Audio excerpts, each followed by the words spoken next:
So, who is really fighting this war on Christmas?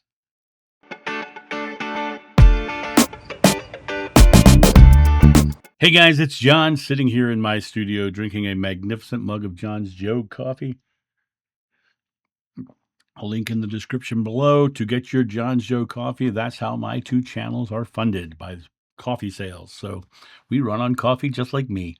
I wanted to hop on and talk about this idea of the war on Christmas.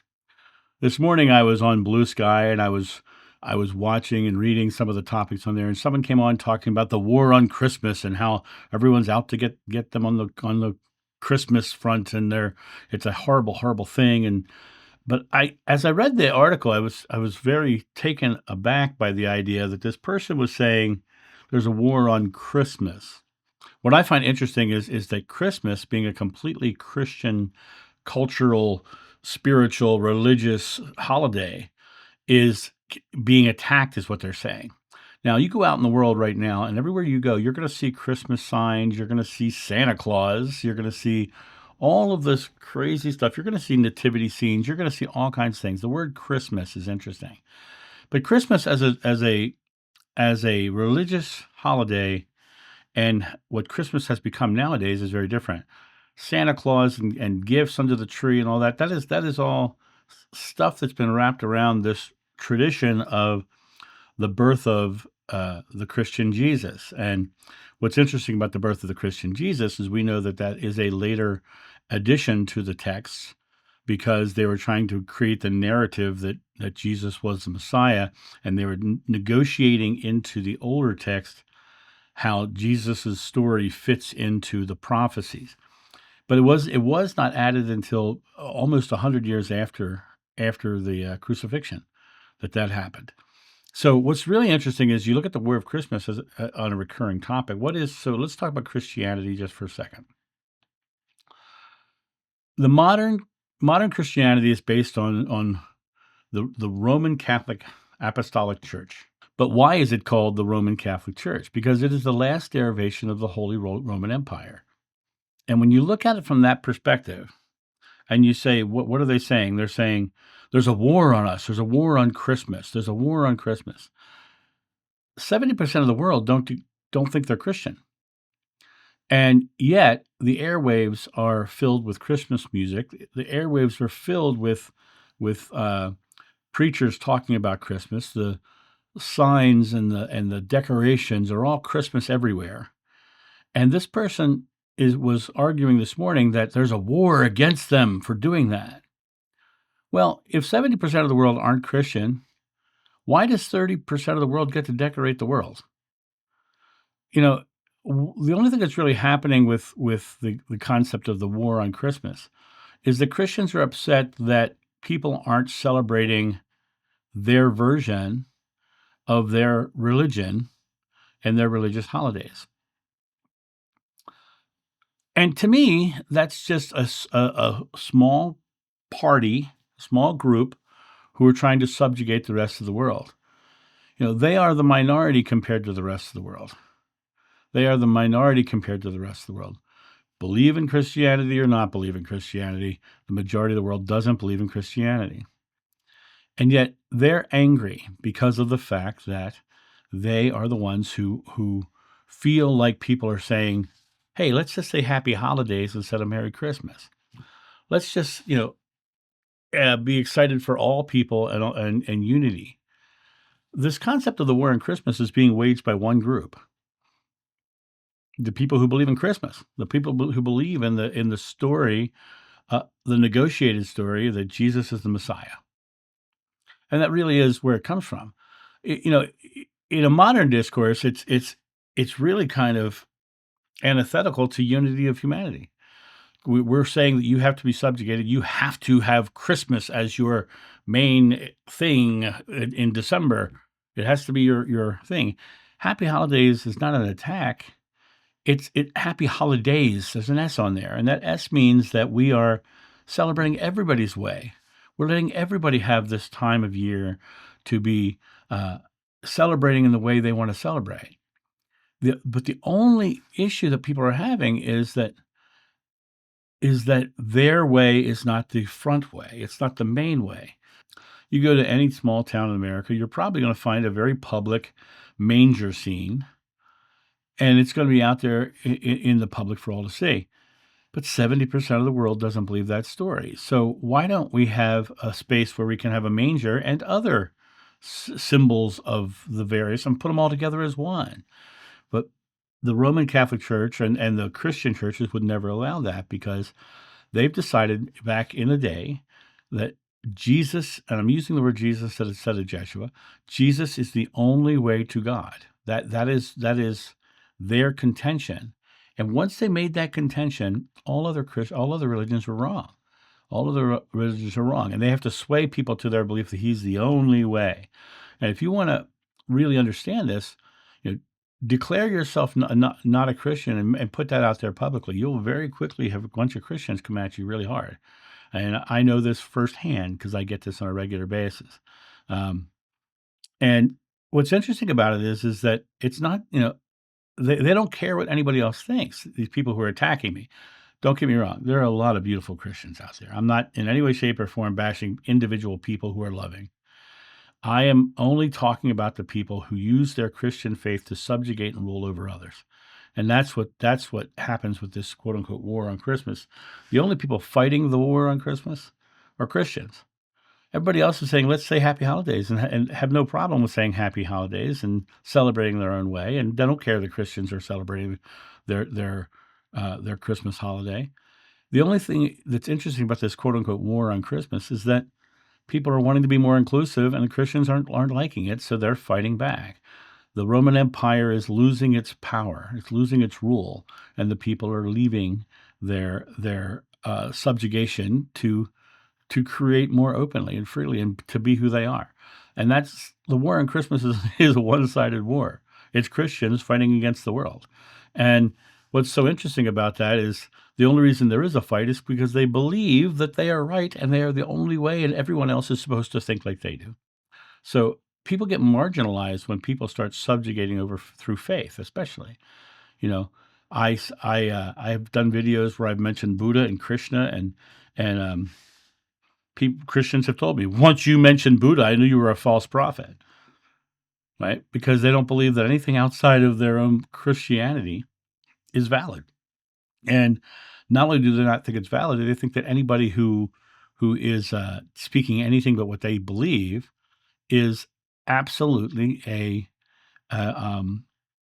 from the devil and evil. And so what's so interesting about that is of all the other faiths that I've studied in my life, Christianity is the only one that's ever said a bad word to me. Christianity is the only one that has ever come out with vitriol and anger and hate and telling me I'm going to burn in hell and all those things.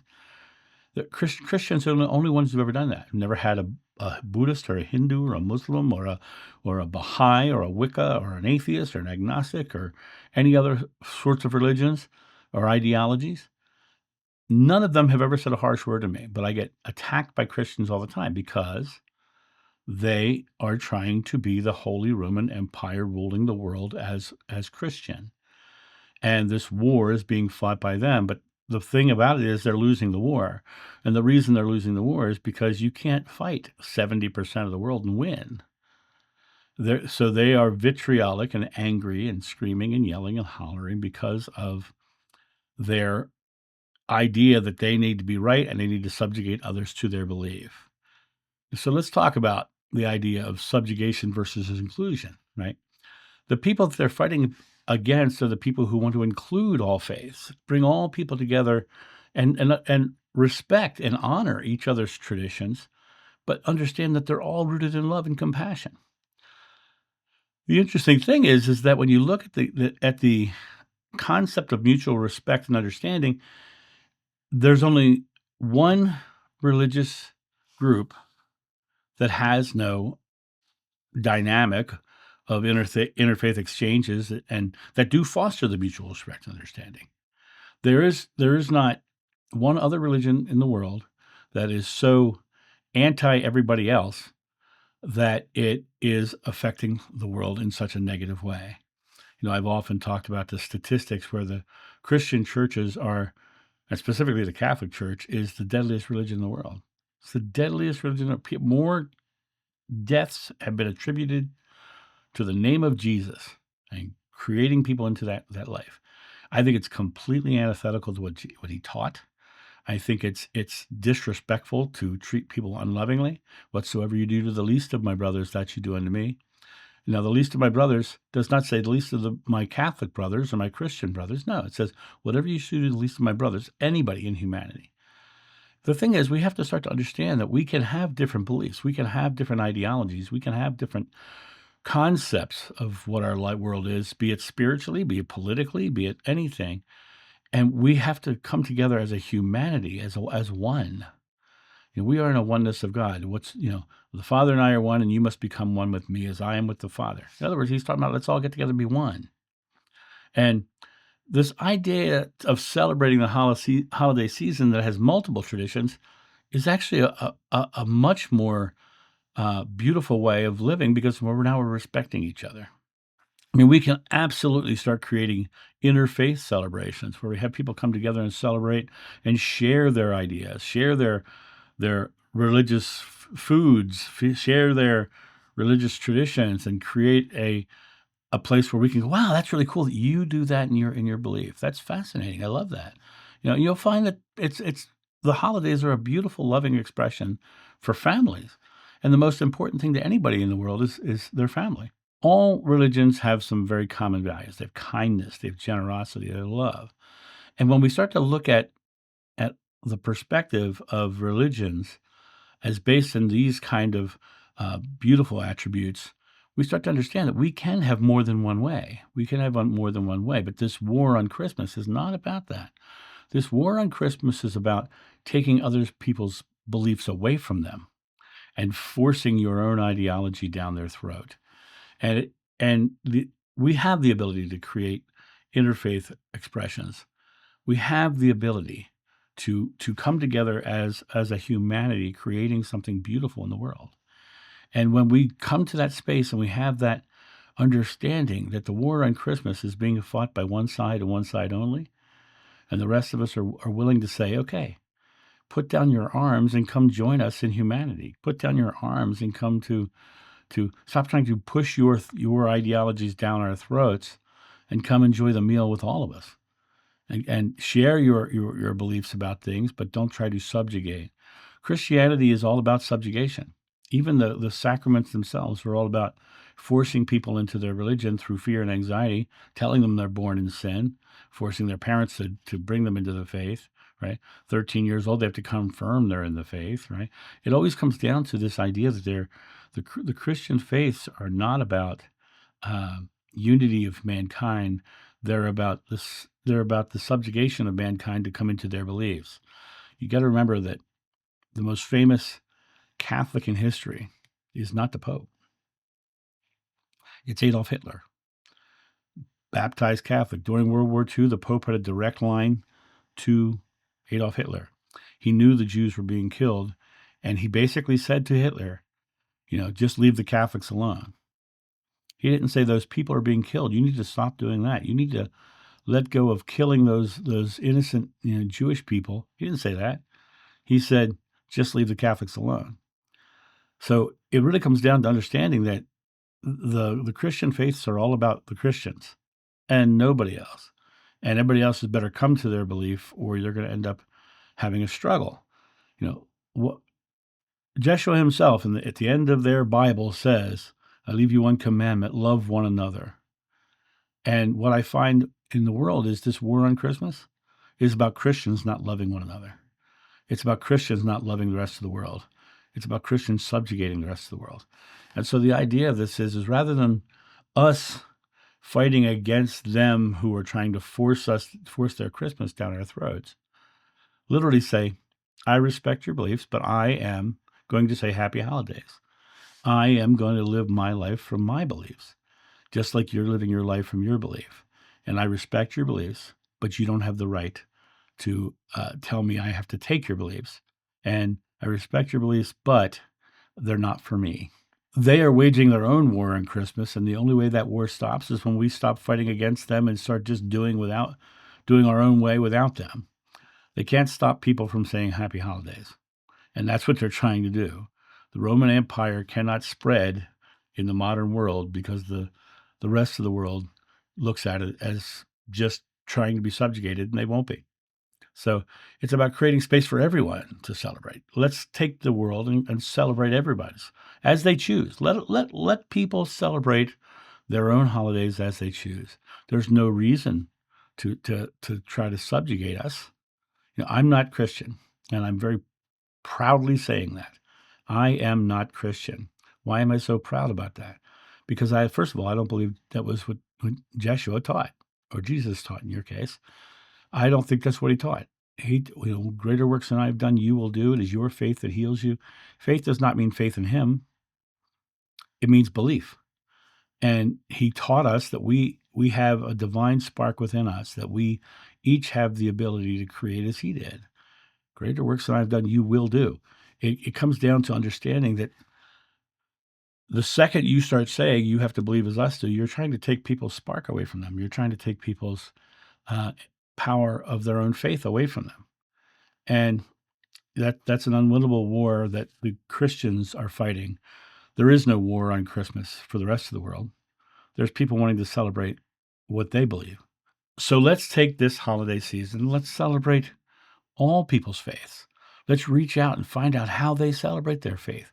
Let's admire the fact that they have a faith that celebrates a holiday and brings about love and compassion, because that's what they all do. And literally reach out to others who don't believe the same as you and say, I'm really curious about your traditions. What are your traditions within your faith? You're going to find beautiful, loving things. You're going to find beautiful, loving things when you actually open yourself up to listen and to experience. So what I'd like you guys to do, if you would, if you're not Christian, or if you are Christian, in the comments section below, write down some of your traditions that you have. You'll find that many families have created their own spiritual traditions, which aren't biblical, but you can, in the comment section below, share some of your holiday traditions, share some of your interfaith religions, share your religion traditions that are different from everybody else's, but always bring it back to the loving, caring kindness that's within it, because that's what we're creating, a unity of mankind through love and compassion. That's the mission of this channel, is to explore spirituality with open-mindedness and respect, and to allow us to have an open dialogue without trying to subjugate anyone to our beliefs. But it's a matter of not bashing Christianity, but showing Christianity that God is more loving, more caring, and cannot be encompassed by any one school of thought or religion, but is in all of them. And so that's my thought on the war on Christmas. When the one side who created the war and the one side that's fighting the war stops creating the war and fighting the war, they'll join us, but they're not going to come to a place of that until they decide that people can believe as they believe. And I think we can get there. I think you can be Christian and accept others. I mean, I've spoken at many a unity church in my time, and most of them allow Buddhist monks to come speak. And I have spoken at unity churches. I have spoken at unity churches, and I think that there is an inclusivity that is found in that Christian church, because they do say, yeah, we are Christian based, but we do see the beauty in these other teachings as well. And I think that's more along the lines of what Jeshua would have taught as well. But it's not about the religion, the dogmas, the doctrines, the ideologies. It's about the love and the compassion. And that's my thought on this. Don't wage war on Christmas. Wage peace, love, and compassion for all religions, all ideologies, and towards your fellow man. And you guys have a great day. And I'll talk to you soon. See ya. Bye.